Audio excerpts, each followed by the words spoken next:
Salam sejahtera Malaysia, terima kasih kerana menonton video-video dalam channel ini. Sebelum kita mula, jangan lupa untuk tekan tombol subscribe, share, like dan komen. Let's go! Salam sejahtera dan selamat petang kepada seluruh rakyat Malaysia dan pendengar berita panas hari ini dipetik dari Sinar Harian bertajuk Sambut Baik KJ Berhijrah ke PN. Berita penuh. Ketua Pengarah Pilihan Raya PAS Pusat Datuk Seri Muhammad Sanusi MD Nor menyambut baik kabar angin penghijraan bekas ahli Parlimen Rembau Khairi Jamaluddin ke Perikatan Nasional PN selepas dipecat daripada UMNO.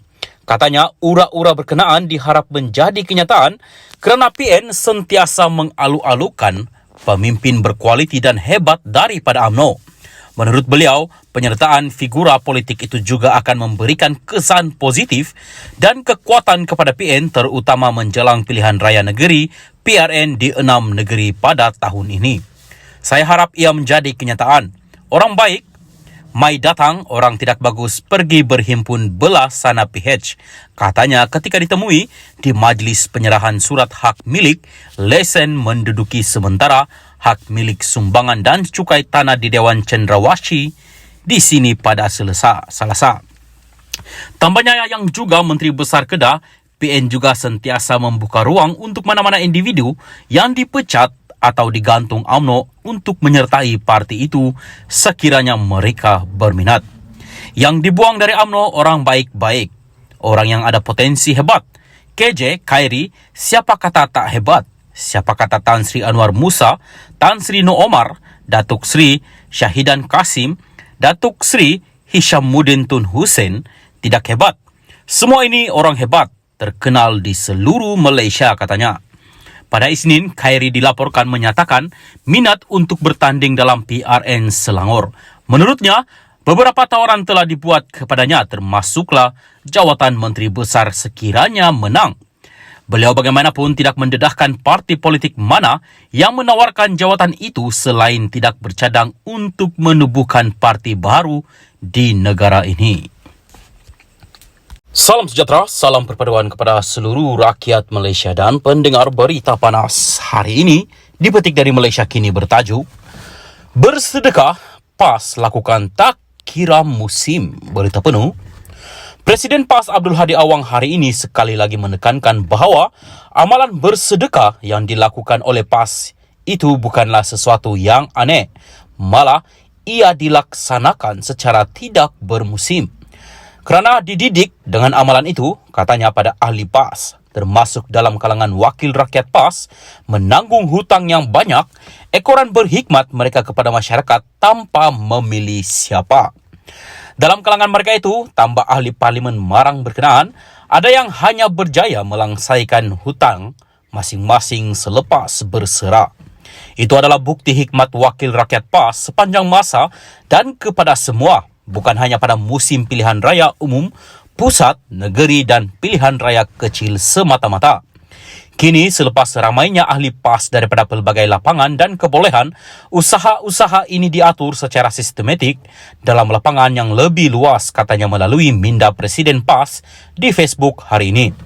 Terdahulu, tular klip video menunjukkan ada individu yang dikaitkan dengan pemimpin akar umbi mengagikan wang kepada pengundi yang bersumpah atas nama Allah mereka memangka PAS dalam pilihan raya baru-baru ini. Ketika pengkritik menganggap tindakan tersebut sebagai amalan rasuah, Abdul Hadi tampil mempertahankan pengagihan wang tersebut dan menganggap ia tidak melanggar peraturan pilihan raya kerana tidak membabitkan calon atau wakil calon. Bekas duta khas bertaraf menteri itu juga menganggap tindakan tersebut sebagai suatu sedekah. Ikut undang-undang pilihan raya, calon atau wakil calon tak boleh bagi. Orang awam nak bagi sedekah terpulang kepada dia, katanya pada 21 Januari lalu. Isu berkenaan semakin panas dan meluas apabila Suruhanjaya Pencegahan Rasuah Malaysia mengesahkan akaun bersatu dibekukan agensi itu sejak beberapa minggu lalu bagi membantu siasatan mereka. Bersatu dan PAS merupakan antara parti komponen Perikatan Nasional yang kini menjadi pembangkang. Kata Abdul Hadi, PAS telah bersedekah melalui pelbagai platform dan tidak hanya terhad dalam bentuk wang, bahkan turut membabitkan perhikmatan yang diberikan oleh jentera dan wakil rakyat parti itu. Dia turut berkongsi kisah liku-liku cabaran yang dihadapi oleh penyokong PAS ketika membantu pelbagai pihak termasuk mangsa banjir di kawasan kubu parti kerajaan. Menurutnya, pengorbanan PAS tanpa mengharapkan upah itu dapat dilihat oleh parti lain yang bekerja sama dengan mereka. Berdepan pelbagai cabaran termasuk dicaci, Abdul Hadi berkata tetap cekal meneruskan hikmat dan bersedekah kepada rakyat. Sebaliknya, pihak lawan didakwanya mencuri pula. Akan tetapi, mereka itu dalam keadaan tidak mempunyai rasa malu. Ada daripada kalangan ahli parti yang mereka yang mencuri subsidi untuk rakyat dan barangan bantuan kepada mangsa, ketika mereka sepatutnya wajib mengorbankan diri dan tenaga kepada semua manusia tanpa mengira bangsa dan agama, katanya. Tambah Abdul Hadi, tuduhan pihak lawan ke atas PAS yang mendakwa parti itu merasua pengundi semasa pilihan raya adalah terlalu kecil berbanding sumbangan yang diberikan kepada orang ramai sebelum ini. Dia turut mendakwa pihak lawan hanya menghulurkan bantuan secara bermusim serta tidak ikhlas kerana mengharapkan keuntungan politik. Laksana ayam yang bertelur sebiji, namun berkokok riuh sekampung, katanya tanpa menyebut secara terperinci parti yang dimaksudkan itu.